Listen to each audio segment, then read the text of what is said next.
Saudações alviverdes a todos, eu sou Conrado Cacassi e vamos para mais um react de uma coletiva do professor Abel Ferreira. Ontem à tarde o Palmeiras ficou no empate com o Fortaleza por 2-2, resultado ruim para o Palmeiras, mas a gente segue na briga. Numa partida que houve algumas situações que eu não sei se vão ser abordadas na coletiva, espero que sejam. Primeiro, a marcação dos dois pênaltis corretíssimas. Os dois pênaltis foram. Então, não é porque os pênaltis que foram são marcados que o juiz tem que compensar de outra forma. Aliás, o juiz não tem que compensar nunca, né? Principalmente quando ele acerta nas marcações. Então, o que parece que aconteceu ontem é que o juiz, por ter marcado dois pênaltis para o Palmeiras, se viu obrigado a prejudicar o Palmeiras depois para compensar. Então, ele não expulsou o Martínez, que deu um soco no Richard Rios. Ele deu apenas 8 minutos de acréscimo, sendo que nós perdemos 5 minutos na marcação do pênalti do segundo tempo e perdemos 3 minutos com o Pikachu dentro do gol. Então, só aí já foram os 8 minutos. Então, por que ele deu só 8? Agora, é claro que não foi só erro de arbitragem. Acho que o principal motivo pelo que o Palmeiras perdeu os pontos ontem foram seus próprios erros. Os jogadores cometeram erros. O Abel, eu não vi problema nas decisões que ele tomou, eu achei corretas, no tempo certo. Dessa vez eu não tenho críticas a fazer ao Abel pela atuação dele como treinador. Agora vamos ver o que ele falou. Vamos ver como ele viu todo o desenrolar desse tropeço para o Palmeiras, que continua na briga, continua ali no retrovisor do Botafogo do Rio. Tá? Tem nada perdido. Claro que a gente lamenta muito esses pontos deixados em cima da mesa. Vamos lá, vamos para o Abel. Abel, você não acha que nos últimos tempos o pênalti no futebol brasileiro foi banalizado, seja mão acidental, seja esbarrãozinho dentro da área? Boa pergunta. Olha aí. Eu já falei há muito tempo que essa regra devia mudar. Aí. Há uma regra muito clara que quando o centroavante toca na mão, intencional ou intencional, antes da bola entrar no gol, são todos anulados. Tem que se criar uma regra, porque senão há sempre uma interpretação. Eu posso dizer que é penalti, você dizer que não. A bola toca na mão. Eu já perdi uma ida a penaltis no Mundial porque a bola bateu na mão. Há sempre interpretação. Agora, o que não há interpretação e que é facto é a agressão. Uma agressão, como aconteceu hoje no jogo, né? Ela não é interpretativa, é agressão. O que aconteceu, o jogador do Fortaleza fez ao Rios, não há dúvidas. Em relação aos penaltis, vai ser sempre interpretativo, porque a regra abre isso. A minha opinião era, bateu na mão, é penalti, para os dois lados. Vamos lá. Perguntinha sacana, para variar, sempre o mesmo. É sempre o mesmo cara, tá? E essa narrativa aí de que o Palmeiras está sendo ajudado. Banalizou os pênaltis, tudo é pênalti. Como quem diz, não foi pênalti, mas o juiz marcou. Ou o VAR marcou, sei lá o quê. Amigo, foi pênalti. Aonde que não foi pênalti? O que é banalizar o pênalti? Banalizar o pênalti, para mim, é marcar pênalti que não foi. Tudo é pênalti. Algum dos dois pênaltis não foram. E aí ele pergunta para o Abel, você marcaria os dois pênaltis? Claro, foi pênalti. Se foi pênalti. Aí o Abel deu na cara dele, né? Se foi pênalti lá contra o Chelsea, por que o de hoje não seria? Né? Então, talvez a regra esteja errada, mas é a regra, então tem que ser marcado. Tem que ser marcado.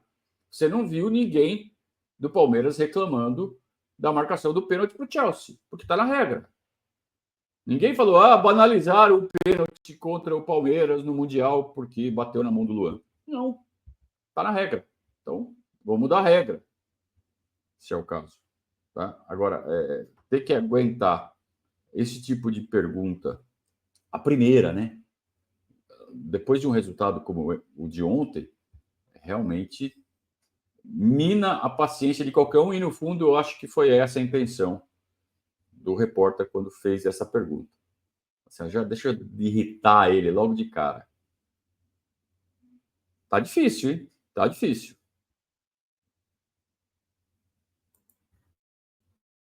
Palmeiras foi favorecido hoje? Se bateu na mão e se vai na direção do golo, se a mão não está na posição que tem que estar, se a mão tem que estar... Agora ele falou, favorecido. Em cima, isso é uma pergunta que tem que fazer aos árbitros, mas na minha opinião bateu na mão e não está na posição natural do corpo, é penalti. Mas vou-lhe voltar a repetir, na minha opinião, e se eu mandasse, para não haver essas dúvidas como o senhor tem e como eu tenho, sempre que bater na mão, devia ser penalti. E ela bateu na mão. O empurrão de... Há empurrão ou não há empurrão? Pronto, está certo. Olha, eu daria.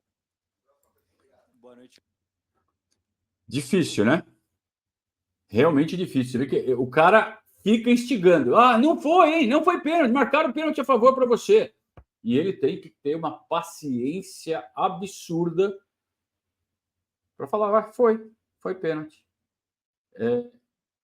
Sendo que isso é um detalhe menor.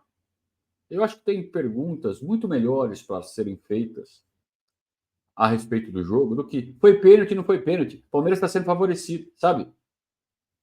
Então, tem certos comportamentos dos coleguinhas que eu acho que precisam ser combatidos. Então, aqui a gente vai combater. Não interessa se é colega. Tá? Vamos combater, sim.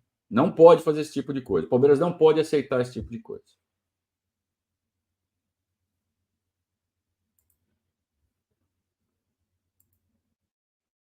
Abel, João Quer do Verdazo. Depois do gol de empate do Fortaleza, o segundo gol, o Palmeiras teve que ir para cima, se jogou para o ataque, conseguiu criar algumas boas jogadas e em alguns momentos parou na defesa do Fortaleza, que estava ali bem postada. E nesses últimos minutos do jogo, dava para ver você gesticulando muito e parecendo ali em alguns momentos um pouco irritado. O que você viu nesse momento do Palmeiras buscar o terceiro gol? O que você teria mudado? Que ajuste que faltou para o Palmeiras sair com a vitória? Obrigado. Não faltou nada.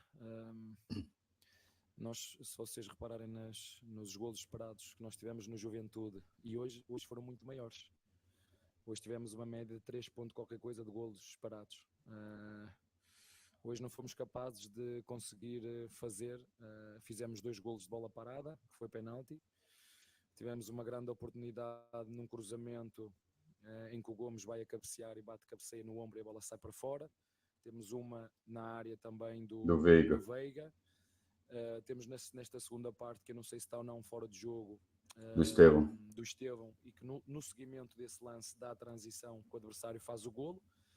O futebol é feito de decisões, nós não tivemos felizes nas nossas decisões defensivas, da forma como sofremos o golo, e também não tivemos felizes da forma como deveríamos e poderíamos ter dilatado mais o marcador, mas o futebol é feito disto. Nós hoje fomos infelizes e o nosso adversário, para o que criou, marcou muito para aquilo que criou, mas nós sabíamos, o Fortaleza é uma equipa que se defende muito bem, uma equipa que sai muito bem em contra-ataque, uma equipa que espera bem por estes momentos, e acho que a fortuna hoje de jogo teve lá deles, até pela forma como os golos aconteceram. Eu concordo com o Abel. Fomos infelizes defensivamente, decisões erradas. Que decisões erradas? O Felipe Anderson, na hora de rebater, rebate para frente, na direção da meia-lua. Não sei nem se nesse caso dá para falar em tomada de decisão, porque é um lance muito rápido, às vezes você rebate para o lado que dá. Tá? Então, esse é o menos errado de todos. Tá? Agora, no segundo gol, a primeira decisão errada do Vitor Reis, que a bola vem na direção dele, em vez de ele rebater com a canhota, ele tenta virar o corpo para rebater de direita, sendo que mesmo que ele conseguisse, ele ia rebater para trás.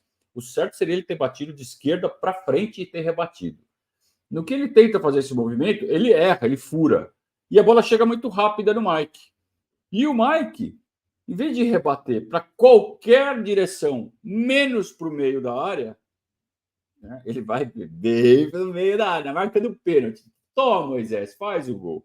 É uma decisão esdrúxula do Mike, mesmo que ela tenha sido tomada muito rápido, que foi o que aconteceu. Mas não acho que não acochambra, não. Erro gravíssimo do Mike. Agora, a gente teve outros erros também ofensivos. O Veiga perdeu um gol na risca da pequena área. grave.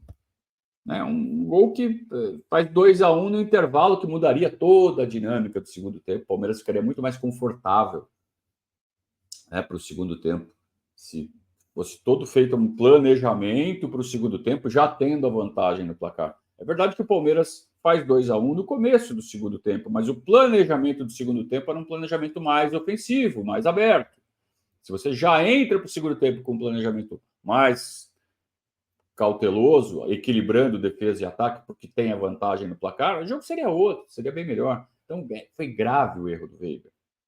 Né? Embora também tenha sido um lance muito rápido, a bola chega nele, ele já dá um topinho, a bola sai por isso aqui. Sabe? É até ser duro nesse tipo de cobrança, mas é o que o futebol de hoje exige e a importância deste jogo exige essa cobrança. Então foi grave o erro do Veiga, mesmo ele tendo jogado super bem. Né? Então são erros cometidos pelos jogadores. E não vi erro do Abel, e o Abel usa ainda uma estatística que é o gols desesperados. Realmente, o Palmeiras fez por onde? Podia ter criado mais, principalmente no intervalo entre o gol sofrido, o segundo gol sofrido, e as mexidas, né? A última mexida, foi quando ele deixa o time ultra ofensivo. Nesse período, o Palmeiras poderia ter criado mais. Mas, fora isso, eu acho que o Palmeiras fez uma partida taticamente correta e as mexidas do Abel foram no tempo certo. Né? Faltou realmente muito mais a ser cobrado dos jogadores do que do treinador na partida de ontem.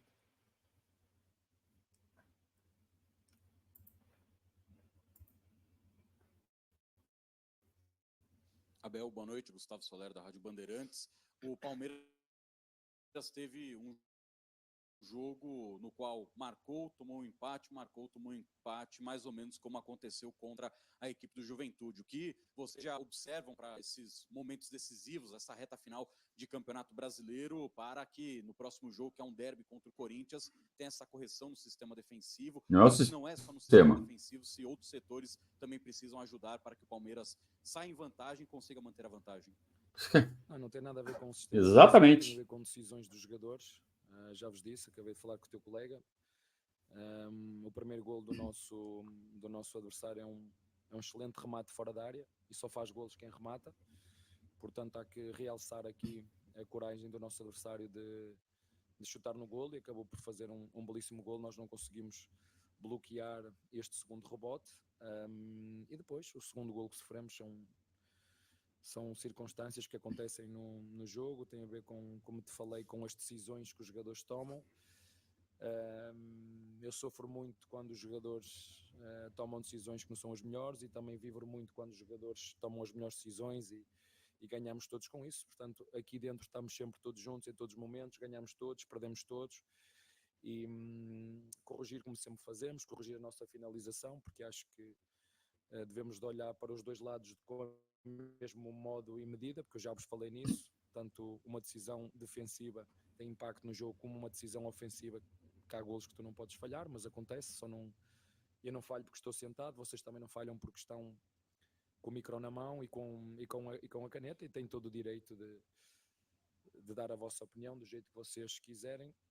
A única coisa que eu tenho a certeza que os meus jogadores, quer os que falharam o golo, quer os que não conseguiram aliviar a bola, queriam acertar esse lance. Portanto, o que mais erra sou eu. Pena, como te disse, em relação às oportunidades que criamos, com a expectativa de golos que tivemos, o placar não fosse mais dilatado para acontecer o que aconteceu, uma infelicidade de um corte e parar logo aos pés do nosso adversário, nós não darmos aqui uma margem superior para poder, inclusive, sofrer um golo, mas com um resultado mais dilatado. Abel, boa noite, tudo bem? Eu já vi alguns torcedores cornetando o Abel pela coletiva. Eu não tinha assistido ainda. Eu não sei se foi por esse trecho. Ele botou a culpa nos jogadores e ele vai perder o vestiário. Eu não achei. Eu achei que ele apontou. Olha, os jogadores erraram. E, isso é fato e todo mundo viu isso. Mas eu acho que ele teve o cuidado de falar assim, errou, eles estão chateados que erraram, eu reconheço isso, assim como eu vibro muito quando eles acertam e tomam a decisão certa. Então ele está deixando claro que erros acontecem, mas que hoje esses erros foram decisivos. E foram. Quer que fale, não. O Mike deu a bola no pé do Moisés, mas o erro foi meu. Não vai falar isso e não é para falar isso. Não precisa falar isso para blindar os jogadores. O que ele precisa fazer para blindar os jogadores é chegar no vestiário na academia de futebol na segunda-feira e falar assim, amigo, errou, beleza, bola para frente. Tamo junto. Tá? Agora, presta atenção por causa disso. Ué, no meu trabalho, quando eu erro, meu chefe me dá um esporro. Se ele fosse um chefe escroto, ele me xingaria, me exporia. Meu chefe não faz isso comigo. Quando eu erro, ele chega e fala assim, isso aqui você tinha que ter feito assim, do outro jeito. Beleza.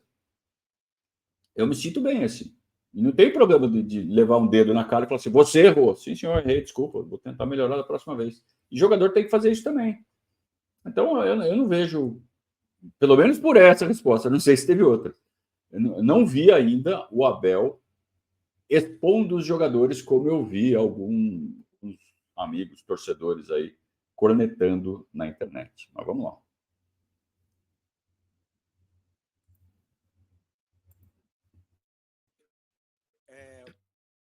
O Palmeiras perdeu o Aníbal para o jogo de hoje, deve ser um dos jogadores mais regulares do ano, né? Fica evidente a carência ali que você tem, não sei se carência, mas o Zé, né, tem um ano com uma regularidade maior, né? O Fabinho a gente também fica na expectativa. Eu queria que você falasse sobre a opção pelo Zé, né? E se você acha que talvez tenha faltado um pouco de pegada nesse meio campo, enfim, num jogo tão opinião, não, faltou meter os golos dentro do golo do nosso adversário. Nós este ano vai chegar a altura de nós fazermos o balanço. Eu acho que vocês tivemos lesões que não temos, o Murilo lesionado, tivemos o Estevão lesionado numa altura dura, o Zé foi um ano muito duro para ele, em função, já vos disse, o futebol não dá saúde a ninguém, o futebol brasileiro muito menos dá saúde aos jogadores, de manter a consistência em função daquilo que é a intensidade competitiva,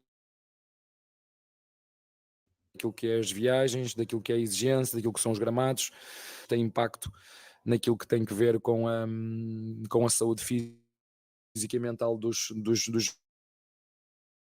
jogadores, mas tudo o que andarmos aqui à volta do jogo de hoje e cometemos decisões que não foram as melhores defensivamente e cometemos decisões também erradas em termos ofensivos, tem tudo a ver com isso. E o nosso adversário, volto a referir, nós demos muito mais ao adversário do que o adversário veio aqui, que nos empurrou para trás e nos criou, como já fez noutros jogos. Volto a referir, este Fortaleza é uma equipa, não é o Fortaleza, o futebol brasileiro, ao contrário do que alguns dizem, é um jogo muito de transições, feito de equipas que jogam baixo, feito de equipas que aproveitam os momentos de transição. Já vos convidei a fazer essa análise, mas vocês preferem outras matérias, está tudo certo na mesma, e é uma equipa que aproveita muito bem essas transições, e hoje não foram as transições, foram decisões individuais, como por exemplo o último lance do jogo, uma falta a nosso favor, nós vamos dar um cabeceio que ela tem que ir para trás das costas do nosso adversário e ela fica a 1 metro à frente, deu uma transição ao adversário, quase que fazia o 3-2, e o futebol muitas vezes é isso, nem sempre ganha a equipa que cria mais oportunidades, e temos que aceitar e seguir em frente. E como volto a referir, faltando 7 jornadas, todos os pontos são importantíssimos para quem luta pelo título.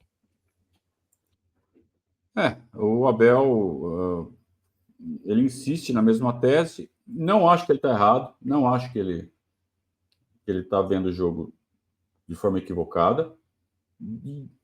De fato, os erros do Palmeiras foram o que mais condicionou o resultado final. Teve os méritos do Fortaleza? Sim, houve méritos do Fortaleza. Teve erros de arbitragem? Sim, teve erros de arbitragem. Mas os erros do Palmeiras poderiam ter vencido tudo isso. Então, o gol que o Veiga perdeu, o gol que o Estevão perdeu, as decisões erradas, as rebatidas erradas, a furada do Vitor Reis. Então, são erros, né? E, de novo, o Abel não pregou ninguém na cruz. Ele apenas apontou. Aconteceu porque os caras erraram. Acontece. E futebol é assim. E ele falou assim, eu só não errei porque eu não estava lá dentro, eu estou aqui fora. E vocês não erraram porque vocês estão lá no computador, na caneta, senão vocês tinham errado também. Então, para mim, está tudo certo do que o Abel está falando. Dessa vez, até agora, eu não vi nenhum problema nessa coletiva do Abel. Boa noite, sou Diego Ioata da Trivela. Em cima dessa questão da intensidade pela falta do Aníbal, eu queria conversar sobre uma outra ausência que é a do Marcos Rocha, né? Hoje aconteceu algo muito raro aqui no Allianz Parque, que foi quando o Mike foi substituído, houve muita crítica da arquibancada, a gente viu muita gente reclamando. Isso não é comum. E o Giai entrou com uma outra intensidade. Então, eu queria perguntar para você, pensando nessa hipótese, nesse balanço entre os 3 laterais, como você vê hoje a participação? Os mesmos que criticaram, e se calhar tu és um deles, são os mesmos que disseram que há um mês ou 2 e ele tinha que ser titular, o Mike. O futebol é isto, meus amigos. Eu não... os jogadores, como os treinadores, acertam e erram. Fico feliz porque vocês só acertam, porque vocês só escrevem aquilo que querem e opinam aquilo que vocês querem, do jeito que querem. É muito fácil no final do jogo agora vir falar, não é? Os profetas do acontecido, pois foi isto, foi um erro destes. A única coisa que eu te peço a ti e a todos vocês é que olhem para os mesmos erros quando nós cometemos erros defensivos, do mesmo modo quando cometemos erros ofensivos. Para mim é tão grave um frango do goleiro como um jogador debaixo da baliza falhar gol. Para mim, tem o mesmo peso. Para mim. Portanto, acontece, são coisas que acontecem. O futebol é feito de erros e normalmente ganha a equipa que menos erra, e nós hoje realmente cometemos decisões que não foram as melhores, e volto a referir, quer nos aspectos defensivos, mas também nos aspectos ofensivos. Eu volto a dizer para não darmos aqui a andar à volta, porque foi deste ou daquele, e porque assobiou, e que nem... Não. Nós tivemos hoje 3.0 de expectative golos, mais do que tivemos no Juventude. Mais. Mas não conseguimos traduzir isso em golos. E mesmo nós sendo um dos melhores ataques e uma das melhores defesas, estamos em débito para com o número de golos marcados, e em função daquilo que foram os dois últimos jogos, da forma como sofremos os golos, tem a ver com a forma. Se é tático, se é erro individual, tem a ver com a forma que nós os sofremos. Porque há coisas que são táticas, tem a ver com a organização. A organização é do treinador. Decisão será sempre do jogador, ofensiva ou defensiva. E os nossos torcedores, como te disse, são soberanos e têm todo o direito de se expressar da forma que quiseres. Eu tenho um carinho muito grande por eles em função daquilo que tem sido a luta. Agora, nós também precisamos deles nesta luta. Nós precisamos muito deles nesta luta. E eu bem esbracejei aqui nos últimos 10 minutos, faltou também da parte deles um bocadinho. Eu não acredito que eles já estejam fartos de ganhar títulos. Não acredito nisso. Não é? Vou fazer 4 anos que eu estou aqui e já ganhamos 10 ou 11 títulos. Nada disso. Eu acho que eles também não estão fartos de ganhar títulos como eu. Então, eu esperava também um bocadinho deles nos últimos 10, 15 minutos, quando eu comecei a puxar por eles, também para empurrar a nossa equipa para a frente, porque eles são fundamentais, como têm sido neste último jogo, mas eles têm todo o direito de mostrar a sua opinião em função daquilo que é o desempenho da nossa equipa. Obrigado. Bom, vamos lá. Ele fala que o torcedor é soberano em suas manifestações. Então, ele já começa fazendo esse disclaimer, tá? Mas ele quando ele critica a posição da torcida. Pelo menos a minha percepção. Ele está com outra percepção ali dentro do campo e talvez seja até a mais indicada. Afinal de contas, o efeito que a torcida causa nos jogadores é sentido dentro de campo. Então, se dentro do campo ele não sentiu que estava tendo apoio suficiente, ok. Da arquibancada ali, da tribuna onde eu estava, para mim, a torcida estava empurrando. Eu senti a torcida empurrando para caramba. Eu não sei o que mais a torcida poderia ter feito naquele momento final. Agora, teve um momento, e foi um momento rápido, que foi logo após as primeiras substituições, quando ele tira o Mike, coloca o Giai, e tira o Zé para colocar o Fabinho. O Richard cometeu um erro ali no meio-campo. A torcida estava muito irritada, que tinha acabado de tomar o segundo gol. E sobrou para o Richard. Cometeu um erro ali, aquela gritaria nervosa, brava, xingamentos. Porque o Richard foi o primeiro que errou logo depois do empate. Se fosse eu que tivesse errado, se fosse o Dudu que tivesse errado, se fosse o Veiga, qualquer um ia ter se xingado. E a torcida começou, Dudu, Guerreiro, Dudu, pediu Dudu. Foi 1 minuto depois de ter feito 2 mexidas, o Abel mandou o Dudu no lugar do Felipe Anderson. O Felipe Anderson não estava jogando nada. Colocar o Dudu no lugar dele era uma boa, poderia até ter feito 3 substituições ao mesmo tempo, se quisesse o Abel. Então, o fato dele ter feito a substituição do Dudu 1 minuto depois, e logo depois da torcida ter feito essa manifestação, me leva a crer, a minha interpretação é: o Abel sentiu que perdeu o apoio da torcida e quis chamar a torcida de volta. Talvez ele já estivesse pensando em colocar o Dudu e antecipou essa mexida para trazer a torcida de volta rápido. E trouxe. Então, para mim, foi um grande acerto do Abel fazer isso. A torcida parou de xingar, estava ameaçando ali xingar qualquer... e começou a apoiar. E eu vi apoio. E aí que eu não concordo com o Abel. Ele fala que a torcida poderia ter apoiado mais. Eu achei que a torcida foi gigante após a entrada do Dudu, que não jogou nada também, vamos combinar. Então a torcida fez a parte dela, teve um momento de irritação ali que o Abel controlou muito bem. Eu achei brilhante assim, a rapidez com que ele falou assim, queima mais uma substituição, mas traz a torcida de volta. Então a torcida fez a parte dela. Quem errou, como o próprio Abel vem pontuando aqui durante a entrevista, foram os jogadores que tomaram decisões erradas, erraram tecnicamente. O Veiga errou um gol embaixo da trave. E sim, é tão importante quanto uma falha, né? Uma falha ali debaixo do gol, que podia ser gol, é tão importante quanto a rebatida errada do Mike. Mas e é isso que irrita o Abel. Porque daí ele quer defender o Mike. Ele fala assim, pô, vocês só estão falando do Mike. O Veiga também errou, isso aqui também errou. Então, o que acaba sendo pior? Ele diluir as responsabilidades dos jogadores para tirar o peso do Mike. Aí alguém pode falar, pô, ele tá detonando todo mundo. Na verdade, eu entendo que ele está diluindo o peso do tropeço entre vários jogadores, que vários jogadores cometeram erros. Para não ficar só no Mike. Essa foi a minha interpretação dessa fala dele. Tem gente que está falando que ele detonou todo mundo. Não concordo com essa visão.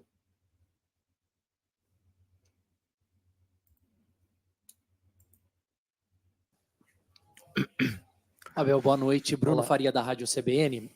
Queria te ouvir um pouquinho sobre essa intensidade que você estava falando. No primeiro tempo me chamou a atenção que quando o Palmeiras vencia por 1-0, teve uma bola num contra-ataque em que o Palmeiras poderia puxar pelo lado esquerdo e que você acelerou o gesto com a mão, pedindo para o Caio Paulista ser um pouco mais rápido. É isso que você quis dizer com os 10 minutos finais ali, de que faltou um pouquinho mais de intensidade para o time chegar até o terceiro gol? Obrigado. Faltou fazermos as oportunidades que queríamos e depois faltou sermos agressivos. Quando falo ser agressivos para o final eu vou ter que chegar ao final do jogo e perguntar aos nossos laterais quantas vezes cruzaram, perguntar aos nossos pontas quantas vezes remataram e quantas vezes cruzaram, perguntar aos nossos médios interiores ou segundos volantes ou meios atacantes quantas vezes nós finalizamos e perguntar ao nosso centroavante quantas vezes ele também finalizou. Mas nós sabemos que para os nossos centroavantes finalizarem, as bolas têm que lá chegar. Essa é a agressividade, é tocar e passar à frente, tocar e quebrar linhas, porque vindo com um adversário que fez linha de 5, fazia linha de 5, uma equipa que veio só jogar na transição e joga muito bem assim, só que nós demos-lhe 2. Os golos que o adversário teve, quer o escanteio, quer o que fomos nós que lhes demos. Fomos nós. E acontece. E o primeiro que erra sou eu. Assim como nas oportunidades que nós tivemos para poder fazer o segundo e o terceiro, nós não conseguimos. Quer pelo Gomes, quer pelo Veiga, quer pelo Maurício, que entrou e teve uma oportunidade na zona do penalti, quer pelo Estevão, que eu não sei se estava ou não fora do jogo. Portanto, tudo o que nós andarmos à volta é o que vocês quiserem. Agora, não fomos tão eficazes como poderíamos e como deveríamos ter sido naquilo que tem a ver com o aspecto defensivo e o aspecto ofensivo. Só isso. Mais do mesmo. Abel, boa noite. Repetiu. Em cima do que o colega falou sobre o Caio Paulista, né? Hoje o Caio, a gente viu ele sobrando um pouco no jogo, assim, né? Acho que ele fez uma grande partida. Mas você acha que isso deve um pouco à falta do Felipe Anderson ainda dentro do time? E o Palmeiras, ele é mais pro lado do Estevão, mais penso para lá, porque o Felipe ainda não te entrega E você tem ainda nessas últimas rodadas o pensamento de mudar o formato com a volta do Maurício? Olha, ainda ontem estava a ler uma declaração daquele jogador que era do Flamengo, que está lá fora, como é que ele chama, que tem assim cabelinhos aos cachos, que jogava muito com o Jorge Jesus, era zagueiro e volante. Como é que ele chamava? Eu acho que é o Arão, disse qualquer coisa. Que comentou sobre o atual treinador de Flamengo. Ganhou 2 jogos, era o melhor do mundo. Perdeu um, é o pior do mundo. Isto é a imprensa brasileira. E os jogadores é como os treinadores. Umas vezes estão a top, têm alto rendimento, há jogos que as coisas não saem. E nós estamos sempre a cobrar dos jogadores como se todos os jogos eles tivessem... Há jogos que não saem. Há jogos que não estamos tão produtivos. Há jogos que não estamos tão criativos. É claro que nós esperamos de todos os jogadores mais. Claro que o Filipe deveria ter chegado ao final do jogo. Eu já lhe disse isso. Ele tem que ser... Ele não pode só jogar bem. Ele tem que arriscar o cruzamento. Ele tem que arriscar o remate, mesmo que falhe. Eu estou farto de lhe dizer isso. O jogador tem que... Não, passa e passa. Isso vem ao encontro da impressão que a gente teve ali durante o jogo. O Felipe Anderson tem que tomar decisões mais rápido. Então é mais ou menos isso que o Abel está falando. Tem que arriscar mais. E o Felipe Anderson parece que ele pensa, ele pondera, ele, né? E aí o jogo fica mais lento. E o jogo de ontem exigia rapidez. Exigia toque rápido. Por quê? Porque a defesa do Fortaleza estava armada com 5 atrás. Então, se você demora 2 segundos a mais para tomar uma decisão, pronto, já é suficiente para os caras armarem a linha. Então, você tem que aproveitar o tempo para aproveitar qualquer tempo que tenha antes da defesa dele estar formada para criar o ataque nas costas. E o Felipe Anderson realmente estava demorando. Podem ver a transmissão nossa, está gravada. A gente fala isso. Ele demora demais para tomar as decisões. E o Abel está falando, eu estou farto já de falar isso para ele. Ele tem que arriscar mais. O que é arriscar mais? Vai, mete a bola, vê o que acontece. Errar, errou. Né? Então, estamos enxergando o jogo de forma parecida. E drible e passa. Não, tem que ir para cima. Tem que ir para cima e perder a primeira, como faz o Estevão, e vai a seguir. Qual é o jogador que mais chuta na nossa equipa? Sabem quem é? Estevão. E é o que mais falha, mas é o que mais arrisca. Por isso é que eu venho aqui que lhe pagam o que pagam por ele. E é esta coragem, esta audácia que temos que ter em todos os jogos. Infelizmente, hoje nós não conseguimos, como te disse, traduzir em golos as oportunidades flagrantes que nós criamos. E para além das duas que fizemos golo, falei-te ainda não falei-te da do Gomes, que teve uma na cabeça, falei-te uma do Veiga. Podemos andar, não pode. Eu gosto muito dele, ele sabe, não pode. Da forma como sofremos o golo, sim, não podemos, nós sabemos disso. Mas, volto aqui a referir, todos os pontos contam até ao final. E nós, como sempre fizemos, estamos na luta e vamos lutar por cada jogo e por cada 3 pontos até ao final, com o objetivo de defender o título que temos. Nessa eu acho que ele exagerou na exposição ao Felipe Anderson. Por mais que ele tenha falado um monte de verdades, mas aí era aquele tipo de coisa que teria que ter ficado dentro do vestiário. Eu concordo com todas as críticas que ele fez ao Felipe Anderson, mas acho que ele expôs demais o cara. Não, vai depender muito da cabeça do jogador, de como ele vai encarar essas críticas. Tem jogador que fica melindrado. Tem jogador que fala, tá certo, eu tô errado mesmo. Então, vai depender. Mas o Abel não é de fazer esse tipo de exposição, ele acabou provocado e dessa vez eu acho que ele escorregou. Acho que ele realmente, nessa, eu estou de acordo com o pessoal que está falando, o Abel queimou, cara. Não sei se queimou, mas não precisava ter exposto a insatisfação dele tanto quanto ele fez dessa vez. Podia ter falado por cima, né? Ele foi muito específico, ele foi muito a fundo nas críticas individuais ao Felipe. Então, vai ter um trabalhinho extra aí de vestiário para botar água fria aí na fervura, se é que tem fervura. Como eu disse, pode ser que o Felipe Anderson seja um cara super tranquilo e absorva bem a crítica. Não sei, não sabemos.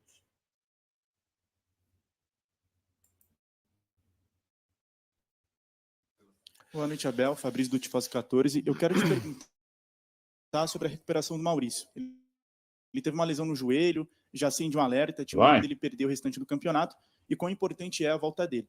Um panorama, já olhando para frente, um panorama para o jogo contra o Corinthians. Eu sei que tem um bom retrospecto contra a equipe do Corinthians e já disse que gosta de jogar lá. Então quero que você faça uma análise para o próximo jogo.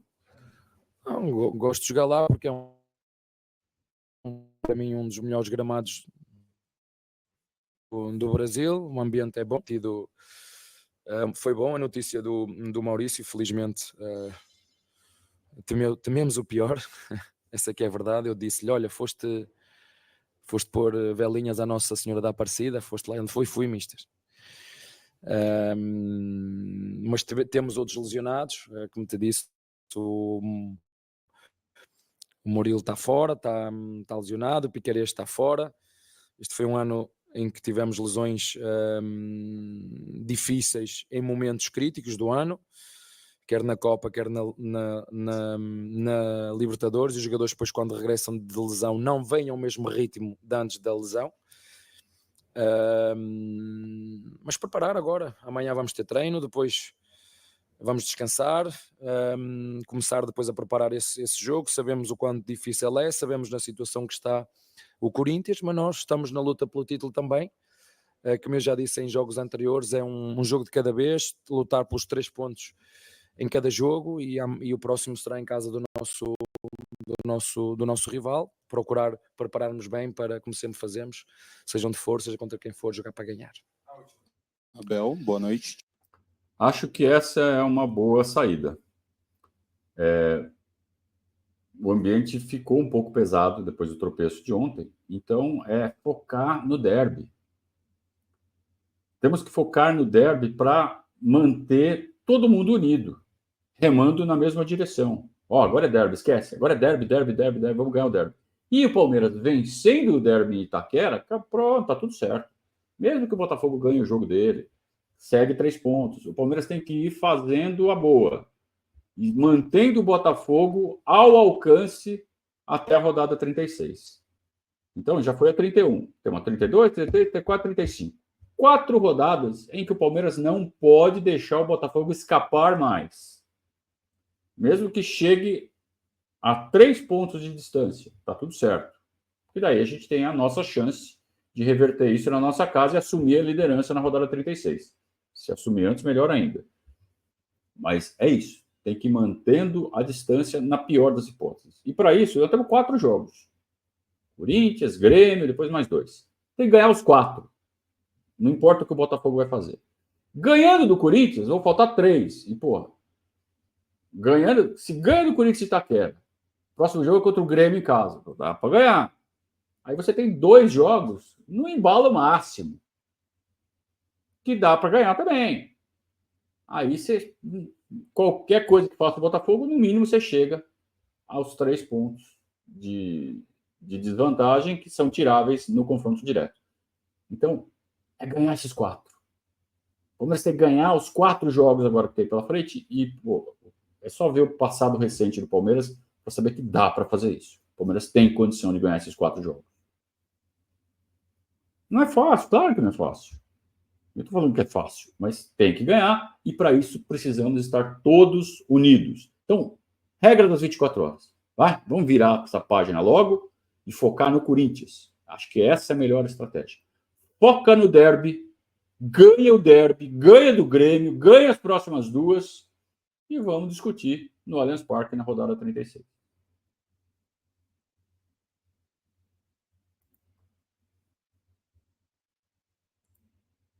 Thiago Henrique, Dimensão Esportiva. Abel,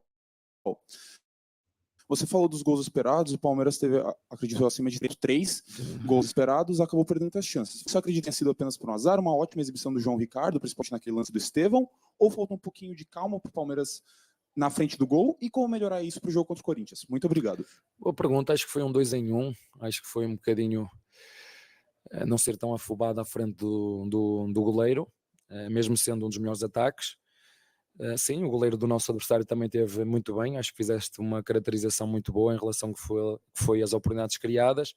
Já houve jogos em que tivemos muito menos golos esperados e fizemos mais golos. Este tivemos muitos, não conseguimos fazer. Fica uma sensação que poderíamos, por aquilo que produzimos, com um bocadinho de mais calma e eficácia, porque isso depois é determinante, fazer mais golos. Não conseguimos. O futebol é isto mesmo, aceitar o resultado, preparar-nos e seguir a nossa luta, continuar, um jogo de cada vez. E antes de me ir embora, porque estamos no Outubro Rosa, queria que me dar os parabéns a estas guerreiras que entraram aqui no início do jogo. Cuidem das vossas mulheres, ok? Há exames preventivos que nos podem ajudar muito. Cuidem delas, elas que cuidem delas mesmas. Há exames que realmente nós podemos fazer e que podemos prevenir muito daquilo que é um sofrimento e uma batalha, que essas sim, isso é pressão. E felizmente podemos ter aqui hoje no campo guerreiras que conseguiram ganhar batalhas e jogos duros, que esse é o jogo da vida, e não há nada mais importante do que a nossa saúde. E portanto, mais uma vez, referir, cuidem das vossas mulheres. Há sempre exames que nós podemos fazer para nos prevenir. Está bem? Muito bom fim de semana a todos. Professor, a senhora está no céu, eu sinto um jovenzinho. Está tranquilo. Fica com Deus. Tem que fazer uma gracinha no final, né? O repórter. Mais uma ótima referência do Abel a um tema muito importante. Eu sou casado, tenho uma menina, então moro com 2 mulheres, e o Abel tem 2 meninas, além da esposa dele, e é importante, né, aproveitar essa exposição toda, essas câmeras que ele tem na direção dele para passar essas mensagens que vão além do futebol, né? Então, parabéns ao Abel também por ter essa visão que vai além das 4 linhas. Antes disso, ele, ainda respondendo sobre o jogo, ele falou sobre a estatística gols esperados. Ele falou assim, a gente teve uma estatística de gols esperados tão alta, fizemos só 2. Tem jogo que a gente tem menos que isso e marca 5. Mas futebol é isso, cara. Eu acho que essa estatística ela é legal, ela é interessante, mas ela não pode servir como base para tudo. Eu acho que muito mais do que ficar lamentando essas discrepâncias entre o esperado e o realizado, é manter os jogadores confiantes para que eles não cometam tantos erros de decisão, como aconteceu ontem. Faltou confiança para os jogadores. E não sei por quê, porque o ambiente estava todo favorável aos nossos jogadores. Torcida com saudade do time, empurrando o time, apoiando. Repito, não vi falta de apoio da torcida, a não ser num momento específico ali do segundo tempo. Então, não sei, realmente não sei o que precisa ser trabalhado internamente ali para os jogadores se sentirem mais confiantes. Tá? Mas acho que parece ser esse o caminho. E, repito, estratégia para recolocar o time nos trilhos rápido. Foca na rivalidade, foca no derby, foca que é contra o Corinthians, que tem que matar os caras, que tem que empurrar eles para a segunda divisão. É isso que a gente tem que fazer nesta semana que antecede o derby, que é o primeiro de 4 jogos que o Palmeiras tem que ganhar os 4. Não pode deixar nenhum ponto mais na mesa até o jogo contra o Botafogo. Valeu, turma. Obrigado pela companhia, obrigado pelo apoio de sempre. Tornem-se padrinhos do Verdazo e ótima semana a todos. Saudações alviverdes.